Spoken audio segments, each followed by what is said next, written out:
Welcoming the Colts 2021 first-round pick, Kwity Paye. Kwity, how much of a whirlwind has this last 24 hours been that now has you in your new home as an Indianapolis Colt?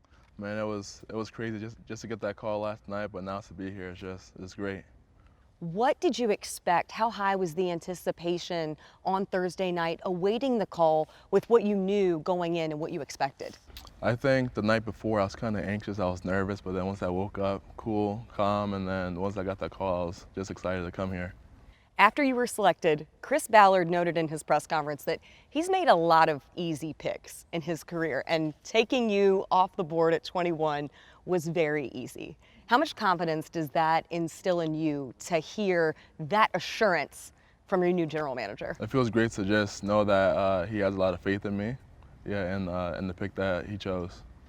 I also was able to talk with your defensive coordinator, your new defensive coordinator, Matt Eberflus, and he said that he had shared your phone number with a number of your new teammates on this defense. How many of these guys have you heard from, and what sense have you gotten of, one, how excited they are to have you on this defense, and also how good of a fit this is for you? Yeah, so I kind of got most of the texts through DM on Instagram, and then I've been working through my phone on text just because my phone's been blowing up. So trying to work through that, but yes, it's been great. They all welcome me with open arms. So yeah. How many messages would you estimate, like altogether, between like texts, emails, Instagram DMs, Twitter, all of that? I just got through the Twitter and the Snapchat, so the text and the Instagram is gonna be probably next day thing. I think you'd take a couple of days. People would understand that. Yeah. Coach Brian Baker, your position group coach, your defensive line coach, when I spoke with him on Thursday night after you were selected, he noted, of course, your talent, your skill set, your playmaking ability. But one of the things he said that he really noticed about you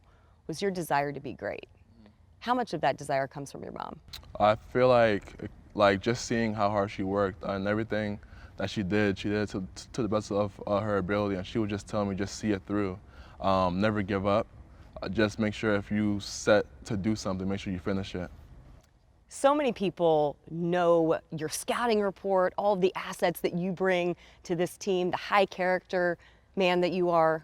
What do you want people to know, though, about your mom and who she is? She's just a hard worker. I call her Big Dog just because she just goes out and works every single day. So she never complains about anything. She's that real blue collar type of person, so I try to embody that.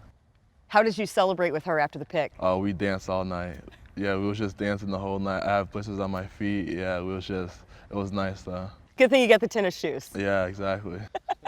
You mentioned that you don't want her to work anymore, that she's now retired after you are selected to play in the NFL with the Indianapolis Colts.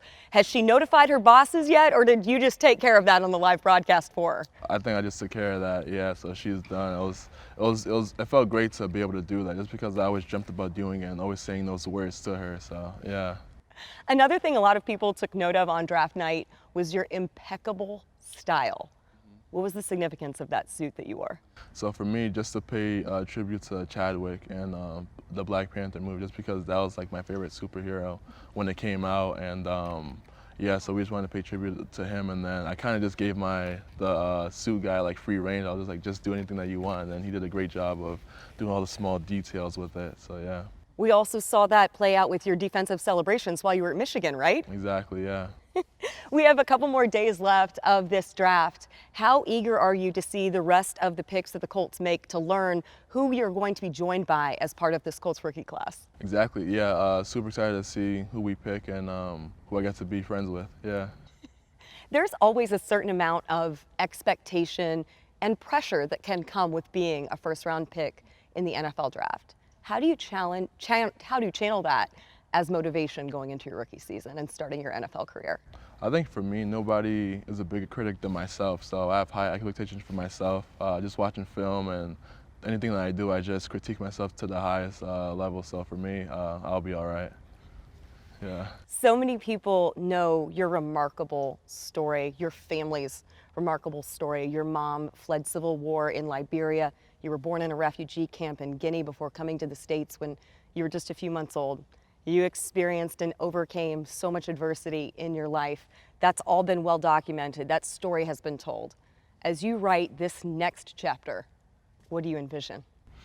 I think for me, kind of like moving to the professional level, just making sure that I'm the best player on the field, off the field, and being able to impact young kids' lives to kind of let them know that they can make it to this level as well through hard work and yeah. How excited are you to get started now that you've had a chance to shake hands with Chris Ballard and Frank Reich? Oh, I'm super excited. Like as soon as I got the call, I was ready to hop on the plane and come here and start working out. We can't wait to see you out on the field wearing the horseshoe. Congratulations and welcome. Thank you.